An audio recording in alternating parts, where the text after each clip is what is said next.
Welcome students, myself Ashwini Sharma. Hope you all will be fit and fine at your home. Students, for this video lecture, our topic is human respiratory system under the chapter life processes. Human respiratory system, students, is mainly composed of a pair of lungs, and these are attached, student, to a system of tubes which open on the outside through nostrils of the nose.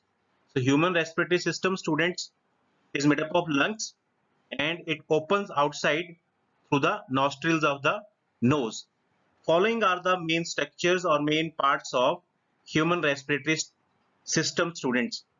It starts with nostrils, then nostril leads into pharynx, then pharynx leads into larynx, then larynx leads into trachea, then trachea leads into bronchi, bronchi leads into bronchioles, bronchioles leads into alveolar ducts, and alveolar duct, student, leads into alveoli, the balloon-like structures. All the parts, student, that start from bronchi up to alveoli, these are present inside our lungs. So these are main important structures of our human respiratory system. So human respiratory system always starts with nostrils of the nose and it ends with the balloon-like structures called alveoli, which are present in the human lungs. Now students, let's understand the diagram of human respiratory system. So first, student, human respiratory system always starts with nostrils which are present in the nose. Then these nostrils through pharynx or through larynx, then they leads into trachea. So after nostrils it leads into pharynx, then pharynx leads into trachea through larynx, and then finally, students, trachea opens into the lungs through bronchi. Singular is bronchus. Then, student, these bronchi are further divided into small branches and sub branches that are called bronchioles, which leads into alveolar ducts. Here, not all the parts of the respiratory system are shown, but some important parts are there. And finally, student, when bronchiole lead into alveolar ducts, they will open into a balloon-like structure that are called alveoli. And the structure that is starts from bronchi up to alveoli, student, these are present inside the lungs. So internal structure of lungs contain structures from bronchus up to alveoli. If we see the lung, student, they are present inside a rib cage or a cavity called thoracic cavity. What is called thoracic cavity, and it is separated by a plate-like structure that is called diaphragm from a abdominal cavity. So I'm talking about two type of cavity: abdominal cavity and thoracic cavity. Abdominal cavity contains stomach, liver. Thoracic cavity contain lungs. And how they are separated? They are separated by a hard sheet of muscles that is called diaphragm. So in human respiratory system, it starts with nostril, then nostril leads into pharynx, then larynx leads into trachea, then trachea finally, student, leads into bronchi, which open into bronchiole, then bronchiole into alveolar ducts, and finally alveolar ducts leads into alveoli. Now in the another diagram, let us, students, see the internal structure of lungs. So it is a trachea, student. Trachea leads into, first of all, primary bronchi. Bronchi has many divisions. First of all, as trachea divides, it forms primary bronchi. Two primary bronchi, each enter into two lungs, right and left lungs. Then, student, these primary bronchi leads into secondary bronchi. Primary bronchi are divided further. The same structure is present in both lungs. So first trachea divided into primary bronchi, then, student, primary bronchi divided into secondary bronchi, secondary bronchi further divided to form tertiary bronchi, student, and tertiary bronchi, student, then divided into bronchiole, which further divided into alveolar ducts, which open finally into balloon-like structure that is called alveolus singular or alveoli. There are millions of alveoli student present in each human lungs, and alveoli are highly thin walled, surrounded by blood capillaries. Alveoli are the student basically a site for exchange of gases. What is the function of student lungs? Lungs has to add oxygen to the blood and have to take carbon dioxide from the blood and thrown it out. So basically in lungs, the structural and functional unit which is performing this duty, that is alveoli. So there are millions of alveoli in human lungs which are surrounded by blood capillaries. So through these two diagrams, we have understood, student, about human respiratory system and the internal structure of human lungs. After observing diagram, student, now let's start the theory part. First, nostrils. So these are two nostril, students, which converge together to form a common passage that is called nasal passage or nasal cavity. If we see the inner lining of nostril, student, it is lined by hairs and it always remains wet due to a mucus secretion. Now, what is the role of these two? These two are helping in filtering the dust particles out from inhaled air. They are ensuring that only pure air enter into the lungs. Further, student, air is warmed up when it enters the nasal passage to ensure that moist air enter into the lungs. Next, student, second part is pharynx. Already we have discussed in human alimentary canal this particular part. So it is a muscular chamber which is acting as a common passage for the windpipe, that is also called trachea, and food pipe or esophagus. And it is connected to larynx, student, through a slit-like opening called glottis. What is larynx? It is present at the starting end of the trachea. So larynx has one opening that is called glottis. And glottis, student, bears a leaf-like cartilaginous flap called epiglottis, which prevent entry of food into respiratory tract during swallowing.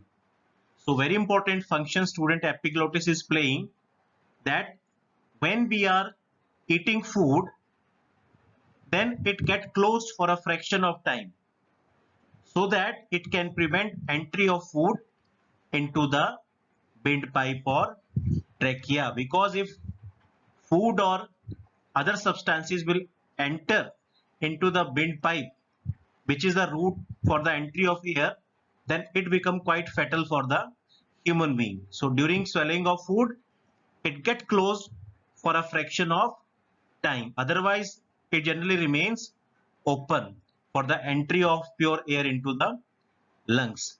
So in pharynx, it is a common passage for windpipe and food pipe, and it leads into larynx, student, which has an opening called glottis, and glottis is covered by a flap that is called epiglottis. Next, student, larynx.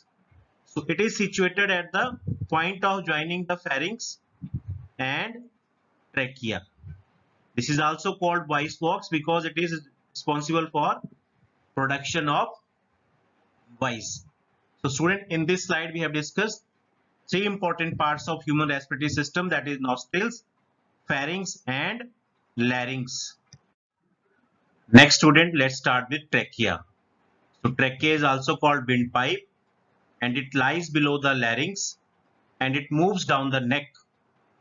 And very important point, student, it is to be noted down that the walls of trachea comprises C-shaped cartilaginous rings which provide it hardness so that these cartilaginous rings prevent the collapse of trachea during breathing. So what you have to note down, that why these cartilaginous rings are in the trachea, so that they can provide support to the trachea and prevent it from collapsing during breathing. So it is one of the important question of even NCERT that what is the function of cartilaginous rings in the trachea. So they prevent trachea from collapsing during breathing. Next student, trachea leads into bronchi. There are two bronchi, primary bronchi. One leads into right lung, another leads into left lung. And in fact, student, primary bronchi itself are further divided into first, secondary, and then into tertiary bronchi. So trachea divides into bronchi, primary bronchi enter into the respective lungs, and in each lungs they are further divided into secondary and tertiary bronchi. Then next student, tertiary bronchi divides into smaller branches and sub-branches that are called bronchioles. And each bronchial student is further divided into alveolar ducts, which finally open into balloon-like structures that are called alveoli. And you have to note down that alveoli are the structural and functional unit of human lungs. It is very, very important question that what is the structural and functional unit of human lungs. So answer is alveoli. Next student, alveoli. Alveoli are balloon-like structures. They are millions in number and they are present at the end of alveolar ducts. And their walls are highly thin-walled and made up of epithelial cells. And epithelial cells are surrounded by a dense network of blood capillaries. Because the blood that is coming from the body that have a good amount of carbon dioxide, so at the level of alveoli, they will give this carbon dioxide to alveoli, and in return what they will take from the alveoli, that is the fresh air containing oxygen. So this is called exchange of gases. So exchange of gases is occurring between alveoli, between the epithelial cells of alveoli and the blood capillaries. So last point I have highlighted that alveoli are the actual site for exchange of gases. So in this slide, student, we have talked about trachea, and what you have to remember in trachea that they have cartilaginous rings to strengthen them. Then they lead into bronchi, which are further divided into first primary, then secondary, then tertiary. They lead into bronchioles, and bronchioles lead into alveolar ducts, which open into finally alveoli, which is the actual site of exchange of gases and are thus called structural and functional unit of human lungs. Now students, let's start mechanism of breathing. Breathing involves student inhaling of oxygen and exhaling of carbon dioxide. So inhaling of oxygen is called inspiration student, and exhaling of carbon dioxide is called, that is, expiration. So I have discussed these two steps in a different manner so that you can find out the differences between these two steps, that is inspiration and expiration. First student, let's talk about inspiration. I have given the definition of inspiration here, that it is a phase of ventilation in which air enters into the lungs. On the other hand student, in expiration, it is also a phase of ventilation in which air is expelled from the lungs. So in one side air enters, in other side air is expelled. Next student, diaphragm and external intercostal muscles contract. Student, these are the muscles which play an important role in breathing. So at the time of inspiration, diaphragm and external intercostal muscles contract, but at the time of expiration they relax. We will understand this whole process with the help of diagram as well, but first of all let's complete the main points. Then student, once there is contraction of diaphragm and other muscles, then what will happen? There is increase in the volume of thoracic cavity. On the other hand, here the volume of thoracic cavity is decreased. Now in inspiration, volume of thoracic cavity is increased, then lungs has got an extra space for expansion, so lungs will expand. But in this side, because thoracic cavity is decreasing, so lungs will get shrink. Then student, on inspiration side, when lungs will get expand, then there will be a decrease in the pressure inside the lungs. So what will happen? Fresh air with high pressure containing oxygen will enter into the lungs, because gases follow the process of diffusion, and in diffusion there is a movement of substances from the region of high concentration to low concentration. So in case of gases, they will start to move from the region of high pressure to low pressure. So when inside lungs pressure is low, then air containing oxygen that has high pressure outside the body, that will start to enter into the lungs. So in this way, fresh air containing oxygen enter into the lungs. But on the other hand, student, as lungs shrink, so there will be increase in the pressure inside the lungs. And what will happen now? The carbon dioxide from the region of high pressure that is present inside the lungs, it will start to go toward the side which has low pressure, that is outside. So what happened? The fall air that is containing carbon dioxide, that will start to rush out of the lungs. So both the steps are opposite to each other. In inspiration, air enter into the lungs. Here diaphragm and other muscles contract. On the other side, they get relaxed. In inspiration, thoracic volume decrease. In case of expiration, thoracic cavity volume decrease. In inspiration, lungs expand. In expiration, they shrink. In inspiration, due to decrease in pressure, oxygen enter into the lungs. In expiration, due to increase of pressure, carbon dioxide moves out of the lungs. So now let's see the diagram here. If you see the diagram in inspiration, so due to diaphragm contraction and other muscle contraction, what will happen? There is an increase in the volume of thoracic cavity. So what will happen then? Lungs will expand and fresh air will enter into the lungs. Here on other hand, in case of expiration, in this time now diaphragm and other muscle will get relaxed. Due to this, what will happen?